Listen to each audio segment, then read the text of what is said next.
L'année 2025 aurait été riche en rebondissements pour l'écosystème crypto. Après l'euphorie de la fin d'année 2024 et le passage historique du Bitcoin au-delà des 6 chiffres, beaucoup pensaient que le gros du travail était fait, que la crypto était désormais installée et qu'il suffisait de laisser faire. Et moi le premier. Mais c'est justement quand on pense qu'on a gagné que tout peut se retourner. Au final, on termine l'année dans le rouge sur Bitcoin et globalement sur le marché crypto aussi. Pendant ce temps-là, on a l'or, le marché action et même l'argent qui tapent de nouveaux ATH, en tout cas au moment où j'enregistre cette vidéo. La crypto se fait outperform par les actifs des boomers, et ça fait mal. On a un peu l'impression d'être resté sur le quai de la gare pendant que le train de la finance mondiale repartait sans nous. Mais si les prix sont décevants, c'est pas parce que l'écosystème se meurt, c'est plutôt parce qu'il est en train de muter. Pendant qu'on boudait devant nos portefeuilles en rouge, les plaques tectoniques ont bougé dans un silence médiatique presque total.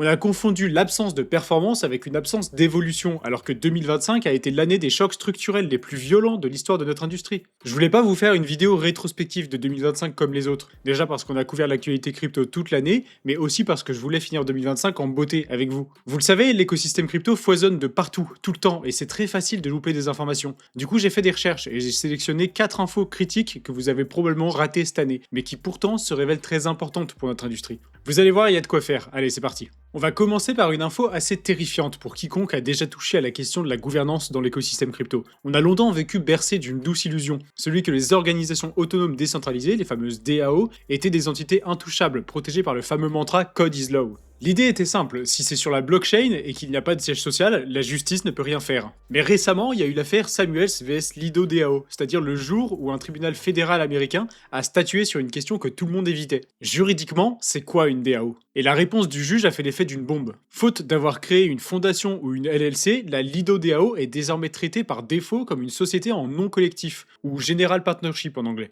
Je vous la fais courte, il y a 2 ans, un certain Andrew Samuels a déposé plainte contre la DAO de Lido, un protocole de liquid staking sur Ethereum. Dans les grandes lignes, d'après lui, la DAO de Lido vend des titres financiers non autorisés et enfreint la loi. Il explique que la DAO fonctionnerait comme un General Partnership au sens de la loi californienne, et il accuse aussi les gros institutionnels de faire partie de ce partenariat, et donc d'être pénalement responsables. Dans la loi américaine, pour le cas d'une société classique, si l'entreprise fait une faute ou tombe en faillite, votre responsabilité est limitée à ce que vous avez investi. Mais dans une société en non collectif, il n'y a aucune protection. Chaque partenaire est responsable solidairement et indéfiniment des dettes et des actions du groupe. Concrètement, si la DAO est poursuivie pour négligence ou violation des lois sur les valeurs mobilières, les plaignants peuvent théoriquement se tourner vers vous pour couvrir les dommages causés par la DAO. Ça paraît bizarre, hein? Le tribunal a tranché, ce sont les détenteurs de tokens de gouvernance, ici le LDO, qui participent activement au vote ou à la promotion du protocole. Et ça inclut les géants du capital risque comme A16Z ou Paradigm, mais techniquement ça pourrait s'étendre à n'importe quel utilisateur actif, donc à vous dans l'idée. Cette décision a tué l'innocence de la gouvernance. En 2025, on a vu un mouvement de panique chez les investisseurs institutionnels qui ont arrêté de voter directement, déléguant leur pouvoir à des entités tierces pour créer des sortes de pare-feux juridiques. Pour la première fois, on a une DAO qui est jugée comme responsable devant les tribunaux, et les participants le sont tout autant. Ça risque de créer un précédent aux USA, un précédent où personne n'est à l'abri des conséquences légales, même dans une DAO. Mais il y a une autre réponse qui est venue du Wyoming avec une nouvelle loi. C'est devenu le standard de cette année, une structure qui permet aux DAO d'avoir une existence légale, de payer des impôts et surtout de limiter la responsabilité de leurs membres, tout en restant décentralisé. C'est un peu le contraire de ce qui s'est passé avec le juge californien, justement.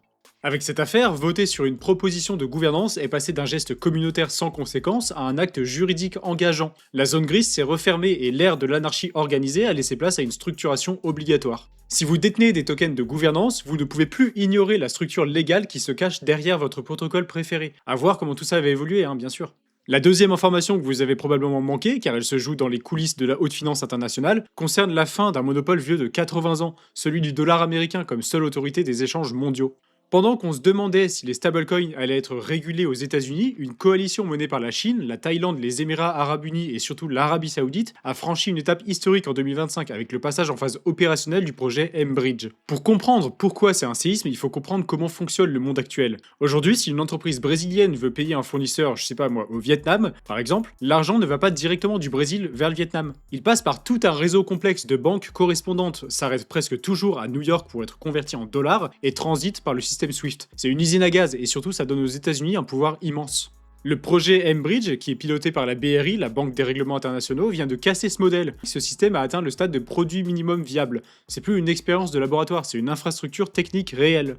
Mbridge utilise une blockchain qui permet aux banques d'échanger leur monnaie nationale sous forme numérique directement entre elles, en pair à pair et en temps réel. Plus de passage par les banques américaines ni de conversion obligatoire en dollars, et surtout plus aucun droit de regard de Washington. L'entrée de l'Arabie Saoudite dans le projet cette année a été un signal fort. On parle du cœur du système du pétrodollar qui accepte désormais de tester de nouvelles rails financières. Pour eux, c'est une forme inédite de souveraineté monétaire, et pour nous, c'est la preuve que la technologie blockchain est devenue un outil pour la dédollarisation du monde.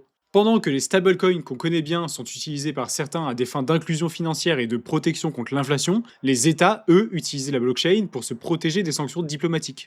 En 2025, la crypto n'est plus seulement une monnaie alternative pour les citoyens, c'est devenu une infrastructure de survie pour les nations qui veulent sortir de la domination américaine. C'est une transformation invisible pour celui qui regarde uniquement son écran de trading, mais c'est peut-être l'un des changements de paradigme les plus importants de notre décennie, qui sait.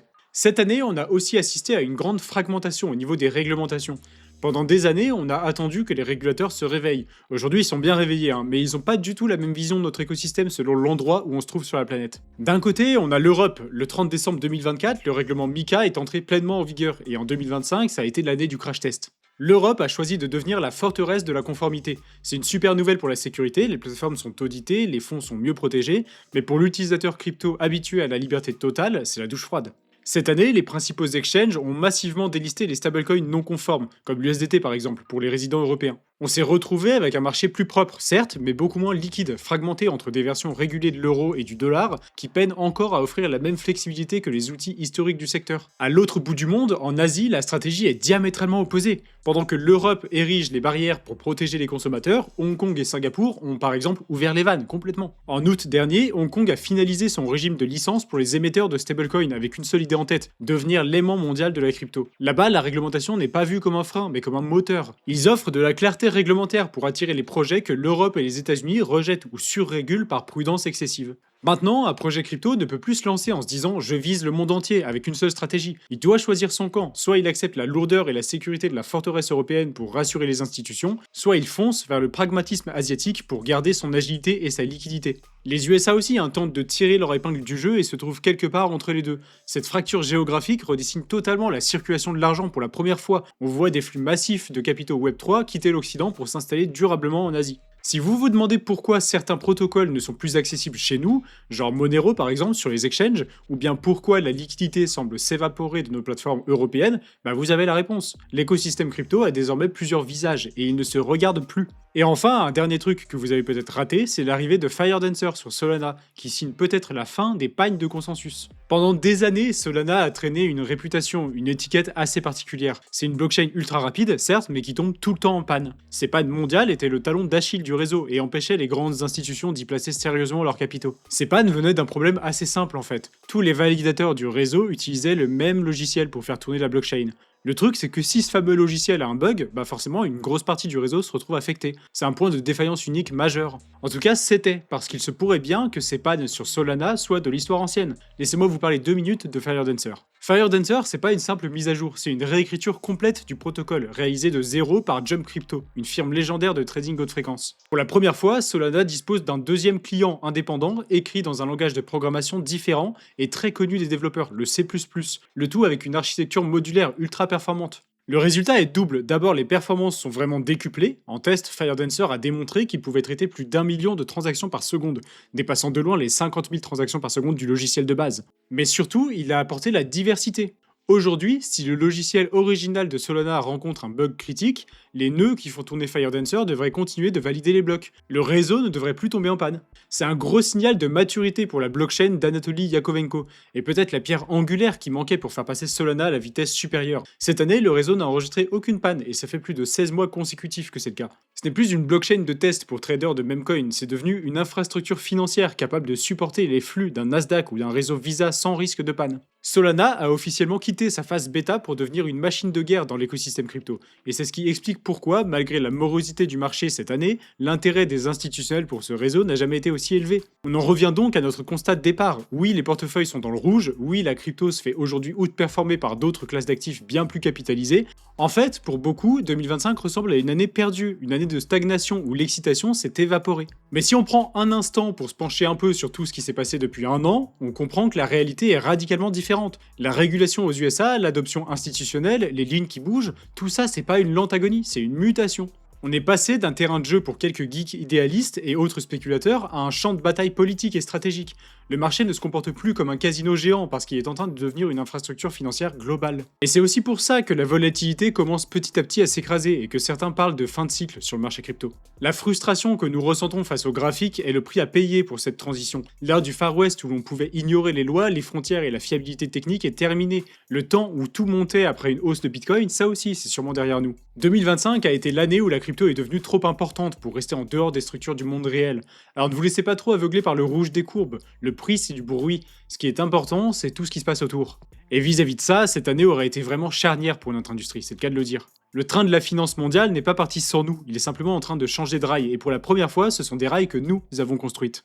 Alors reste à savoir comment tout ça va se goupiller l'année prochaine, et évidemment on va faire de notre mieux pour couvrir tout ça avec vous sur notre canal Telegram d'actualité. On vous résume les dernières news de l'écosystème en live, et croyez-moi c'est le moment idéal pour nous rejoindre et recommencer l'année sur de bonnes bases. Évidemment, allez aussi jeter un œil aux aventures de Kara sur Steady Lads. Et si la vidéo vous a plu, likez et abonnez-vous, ça aussi ça nous aide beaucoup. Et dites-moi aussi en commentaire ce que vous retenez de cette année de folie sur l'écosystème crypto. Si vous êtes déçu ou si au contraire, vous sentez que le vent est en train de tourner. Dites-moi aussi si vous avez des idées de sujets pour de prochaines vidéos. Et d'ici là, on se dit à la prochaine. Bye.